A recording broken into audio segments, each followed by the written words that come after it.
Today is a Friday in August, the 14th to be exact. And it is just past noon here at Cox Long HQ. I would like to say that I've got a brilliant first podcast episode prepared ahead of time, but this is just how we do things at Cox Long Enterprise, by the skin of our teeth. There's a lot going on today for a Friday, especially in news, world news, local news, neighboring states, as well as some things to come this weekend, which I'll elaborate on that in a moment. Right now, I'm just keeping up with the Alex Murdaugh trial out of South Carolina. This has been a ongoing legal case for about 5 years now. And if you're not familiar with the story, I do recommend that you take a minute and research or watch a video essay on YouTube to kind of bring you up to speed on this. But for those that don't know what's going on, there was this prominent family in South Carolina. There is this prominent family. They're not all gone yet. And the men in the family that carried the family name, Murdaugh, were involved in law, attorneys. I think one or more of them were Solicitor General of their state, which is like a DA, lead prosecutor, that type of thing. And they had a very prominent family, very abundant social life. And honestly, in some reports, their family name was almost a name that you'd fear if you were on the wrong side, on their wrong side. So long story short, here's what happens. The father of the family, and keep in mind I told you that, they had a family lineage of working in law, lawyers, prosecutors, that type of thing. They had a family law firm, and the father of the family was doing like civil cases for people. If you've been injured in an automobile accident or slip and fall injury or employer negligence, all that type of shit. I don't know, but that appears to be the type of thing that they had going on down there. And it came to light. So basically what happened was, after years of representing local townsfolk in these types of cases and allegedly winning tons of money for the victims and stuff like that, he had a little bit of a thing going on, a little bit of a drug issue. He was addicted to opiates, which in turn led to him embezzling lots of money from victims who he had helped, from the firm itself, and so that all that shit was going on. Now, I knew I forgot a part of this story, so I'm gonna have to back up and tell you that now. A part of that story that I missed was that he had two sons. So one of his youngest teenage son, who's named Paul Murdaugh,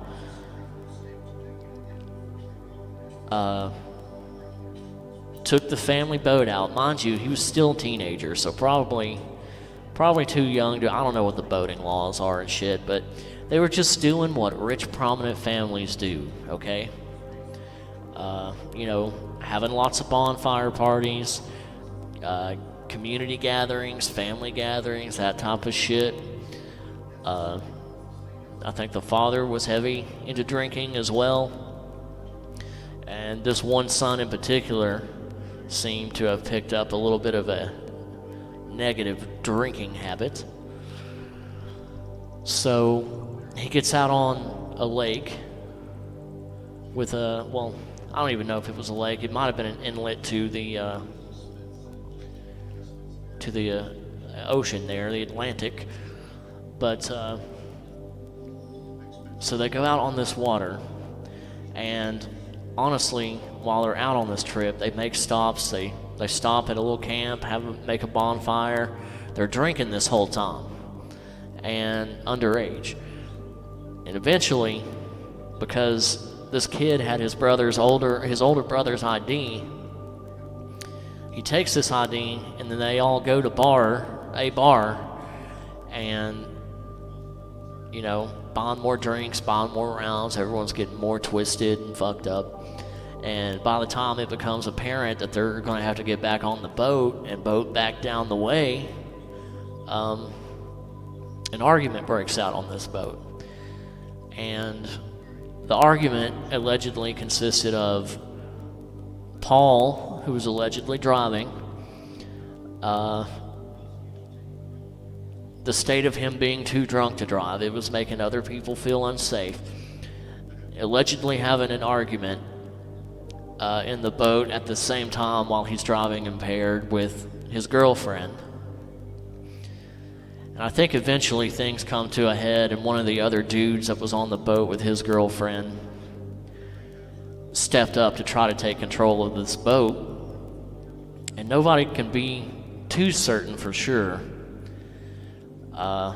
whose hands are on the wheel, but I think we can all be certain that this never should have happened the way that it happened, and they smacked into a bridge support and crashed the boat, injured some people.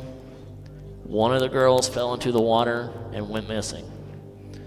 So that started almost like this domino effect for this family of the house of cards come crashing down. Now, they eventually did find this poor girl, but unfortunately it was about 5 days too late. They found her on an embankment of some kind, near the water. So, very sad situation. Obviously, the families involved were very hurt, especially the family of this poor girl who passed away. Now, Alex Murdaugh, the father of the family, the lawyer, arrives at the hospital where his young son and his young friends, who are still accounted for and alive, and immediately begins to do damage control. And so he's running around the hospital trying to find different people's rooms, trying to talk to them before the police get there and individually interview everybody. And he tries to get everyone on the same page here about who was driving the boat. Obviously, the intent was to create a cloud of confusion so that, hopefully his son wouldn't get any legal consequences for their actions out on this boat. So long story short, the young son eventually becomes indicted for the death of Mallory, and not to mention on top of this, the family also began their own civil suit, wrongful death, against the Murdaughs. And mind you, I told you he worked for this law firm where he specialized in civil cases for accidental injury, all kinds of stuff like that. So it's kind of his wheelhouse. And now that they're using basically his job against him. It's kind of bizarre, kind of funny in a way. They say God has a sense of humor. So eventually what goes on after this is after Paul's indictment, Alex is up on the family property where they have a huge house. It's a hunting lodge, so there's tons of thicket of trees, foresty, all this stuff. And they also have on this property a dog kennel where they secured their hunting dogs and cared for them and stuff like that. One night, the mother and Paul, the son, come home and they have dinner with Alex, the father.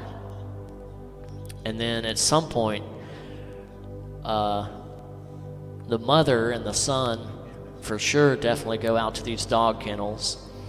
And what happens at these dog kennels is the son and the mother are shot and murdered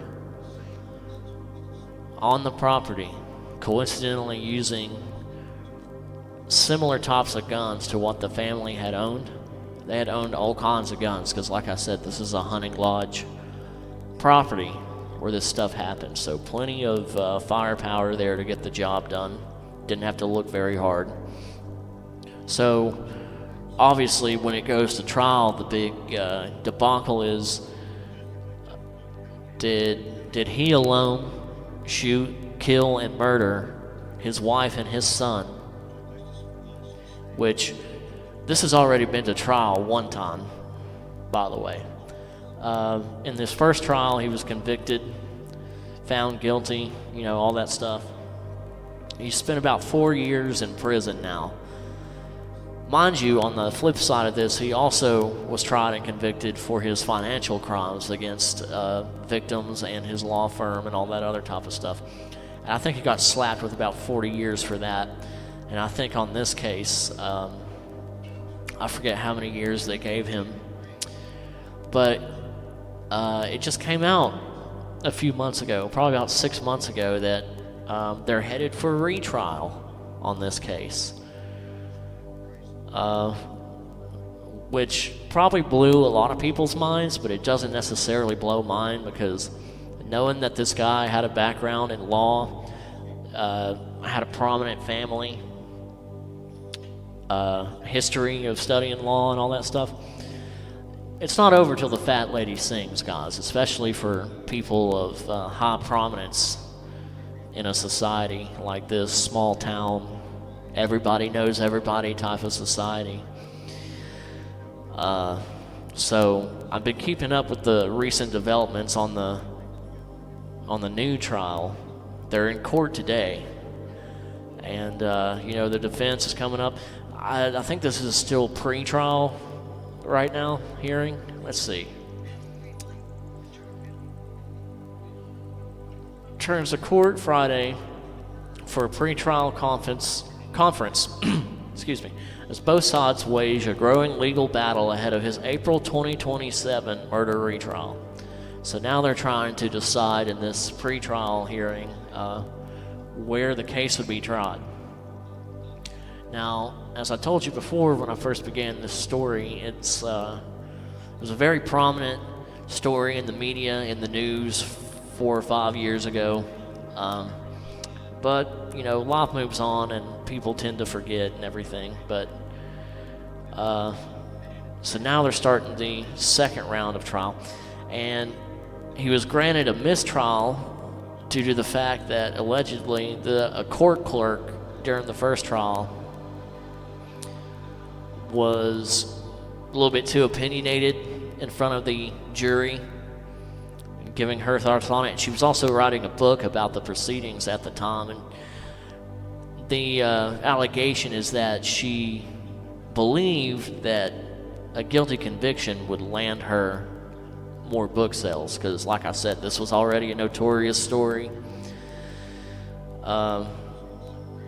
They've even made Hulu and other style documentaries about this. I think Hulu had like an 8-part series, and then there's also like a 2-hour movie with Bill Pullman in it, which, at first I'm a little bit skeptical. How's he going to pull this character off? Because the only thing I recognize him, I remember him from being in Casper, the Friendly Ghost, the fucking movie with Christina Ricci in it. So, watching him transition from that into this guy was very interesting.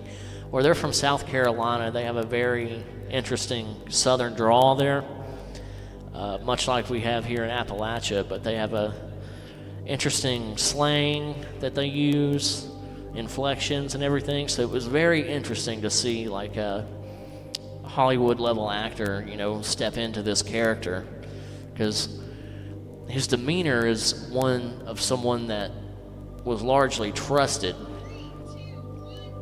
in the community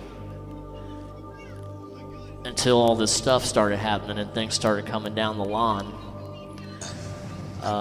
Even at one point after Paul and his mother Maggie were murdered, he tried to hire, allegedly. I'm sticking allegedly in front of all this because I don't want to be the fucking go-to source for all this bullshit going on. It's out there, it's on YouTube, I'm literally watching it unfold right now. Do your own research. But the deal is, he may or may not have hired his cousin, this definitely happened nonetheless, to shoot him on the roadside shortly after his wife and his son were murdered.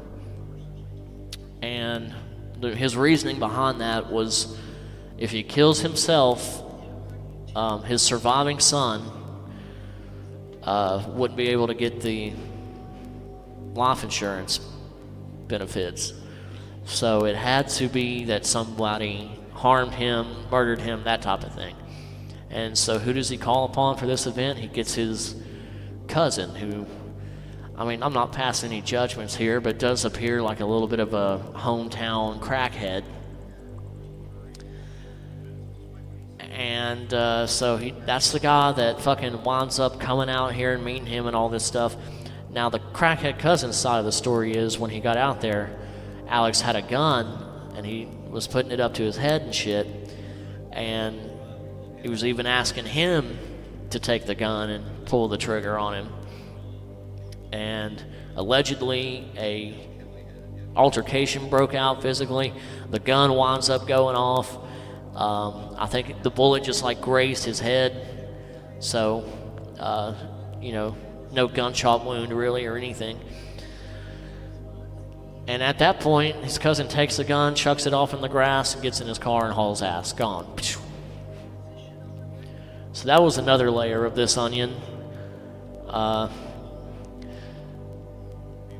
every step of the way, it's just been like a whodunit. A real whodunit played out in real time for us, and even 5 years later, after the initial murder trial, we still don't know. The question in the state's mind, I'm sure, is whether or not Alex Murdaugh was individually solely responsible for their murders, his family's murders. But the longer this drags out, it almost looks like there might be a wider conspiracy of sorts in this small town.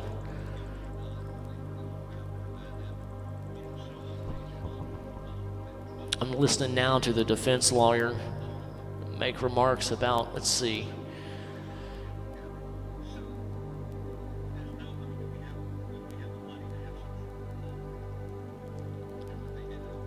I'm just reading on some of the live comments here. Now, the woman that's covering this owns a podcast called Criminally Obsessed. It's really good. I recommend you check it out if you're wanting to get the lowdown on everything, especially as it's happening.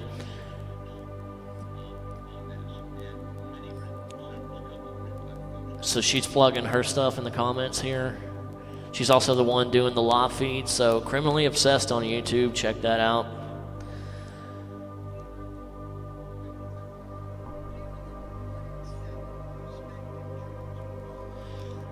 But as that goes on, I've got some other things to discuss.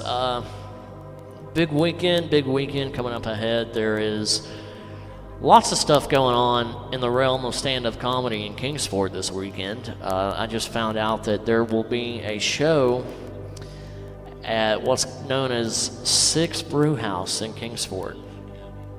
Let me pull up this situation here. But I believe it's some type of a mock city council meeting of sorts, with comedians featured on the show, and they're going to bring it and have a good time with you and all that stuff.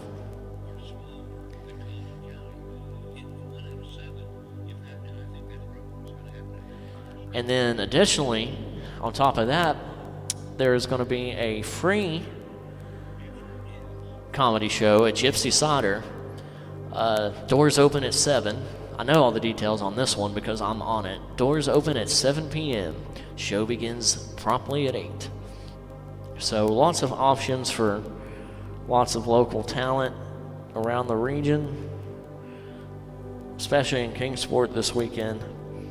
A lot of people probably aren't familiar with the fact that, you know, I pulled some time as a stand-up comedian,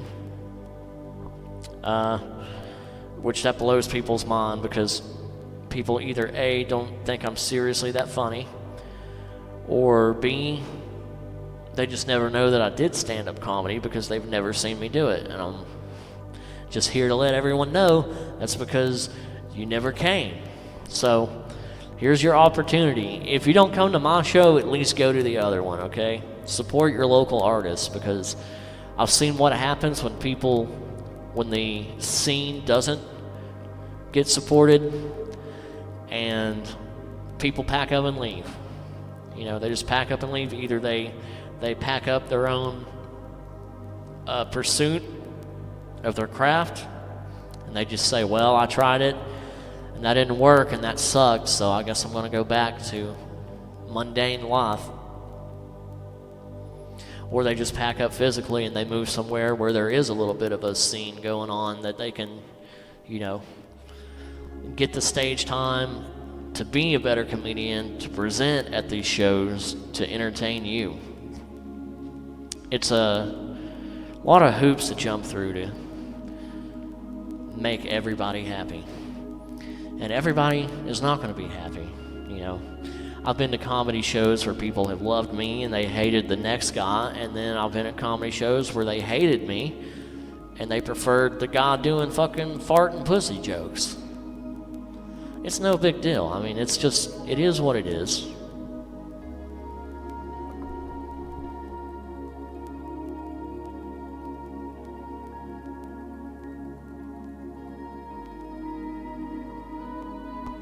I said all that to say this, though. We do appreciate any and all support that you give to us as local artists.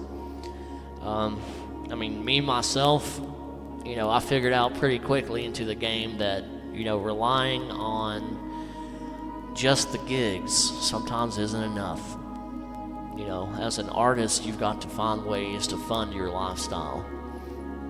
And so that's why everyone who knows me is familiar. I sell these little hand fidgeters. Lots of fun to roll around with in your hand. Good paperweight, all kinds of stuff. I even have some in ultraviolet reactive colors like green and orange that will actually glow, a little bit of a kryptonite sheen to them under the black lights and whatnot. So that's pretty cool. And I do appreciate all the support that I found through really just strangers and friends. You know, when I first started picking up merchandise to sell, I really didn't know whether or not anybody would feel inclined to support me. But I found quite the opposite to be true. So, much thanks to everyone that's either come out to a show that I've done, asked questions, bought merchandise off of me, tipped me while I was working somewhere, hosting karaoke or otherwise. You know, you might not realize it, but all that stuff helps keep me on the path, on the path of growing a small business that I made from a zero situation. And, the thing that I'm most thankful for, that maybe people don't understand about me is, I was homeless off and on for a few years. And the reason that was I had a dream that I was trying to chase because I had nothing else, and I also had no support system. I have had great friends that have offered me help and guidance along the way, a roof over my head or, a ride, all kinds of stuff.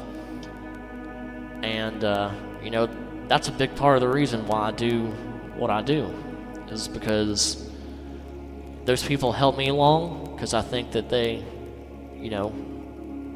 saw some potential in what I'm creating and trying to build. And I really appreciate that, and I'm indebted to all those people. So, but yes, fun fact about me was, before, I've been homeless. I've been thrice homeless. And, even with that experience, it teaches you some shit, One thing it teaches you is, you can work a regular job. You can go to work every day and do this 9 to 5. And for whatever you make, you're going to come home at the end of the week and count your money and probably just be barely fucking making it. And I realized early on that was not a life that was compatible with my free will, basically. Now, yes, I've worked jobs. I will work a day job, a 9 to 5, whatever. But I've never been the type of person to take crap from a crap job.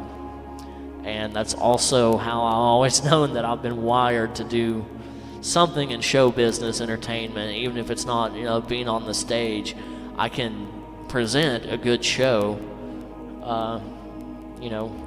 for your local entertainment. So that's mainly what I'm about there. And, going through those tough times really teaches you a lot. Like, the fact that a crackhead always seems to know how to come up with money. And that's a skill that I fucking picked up on when I was homeless from these, for lack of a better term, tweakers. That is one thing you can learn from a tweaker, is the drive to hustle, because they never quit. They never quit all day long. They're either out there panhandling, holding the sign, getting some money. If they get a little bit of money here, they know that it's time to pack up and move and go across town and then go hold up a sign down there. Or, walking around on the street, they find something that's a little bit worthwhile to somebody, and then they immediately turn around and sell that shit. It is unparalleled hustle. So that's one thing I took from the experience, which, thank fucking God, that's the only thing I took. Most people in homelessness are either an active or recovering drug addicts. And so that makes it very hard to interface with other people in your situation when that's all you've got to interface with. A lot of these people are still good people, though. You can still have a conversation with these people and get to the heart of who they are and what they're about. But, when the drug starts taking over, meth, heroin, whatever it is, all the street drugs that are really bad, I've seen people deal with all of them. I'll tell you who's really not that big of a deal are the alcoholics, okay? The alcoholics, they don't give a shit. They just want to drink. They're not going to steal your shit. They're not going to fucking, stab you in the neck while you're sleeping. That type of crazy crap. That's not to say that they, alcoholics have never done some shit like that, but you find that, most street homeless people who are alcoholic, that's just all that they do. They're alcoholics. That's what they are. God bless them.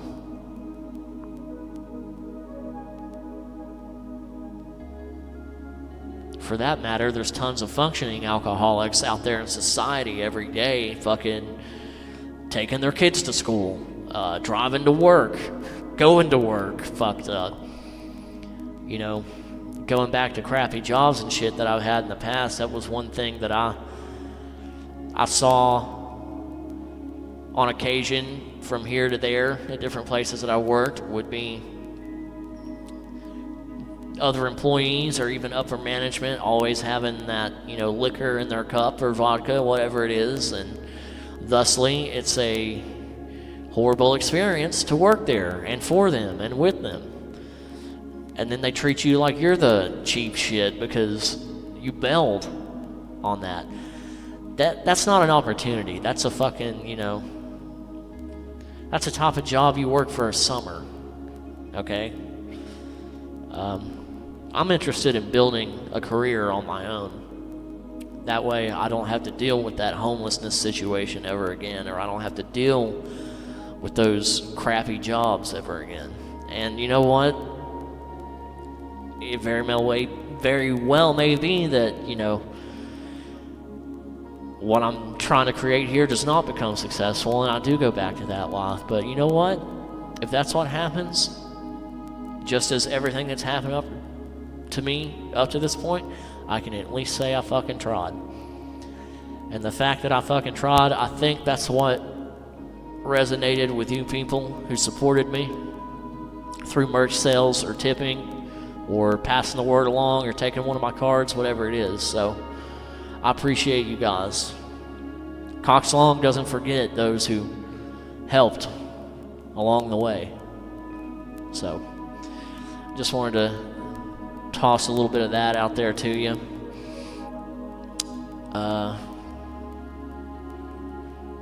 See, this is the hard part about doing a podcast on your own when there's no guests and it's just you rambling into a microphone. Next topic of discussion is not always prepared or evident, but I do have some friends that I'm thinking about giving a jingle on the phone here shortly, and we'll talk to them and see what they have to say and see what's going on in their lives and everything, because Cox Long likes to drop a line to his friends, check in, see what's going on, see how they're doing, all that stuff. It would probably add some entertainment value to this, so.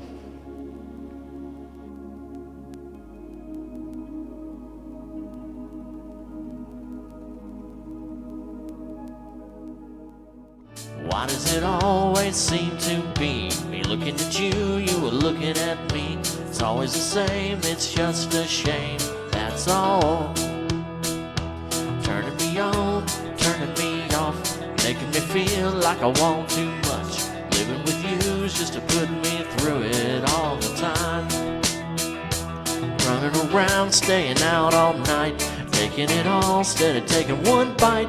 Living with you's just to put me through it all the time. I could leave but I won't go, it'd be easier I know. I can't feel a thing from my head down to my toes. Why does it always seem to be me looking at you, you're looking at me?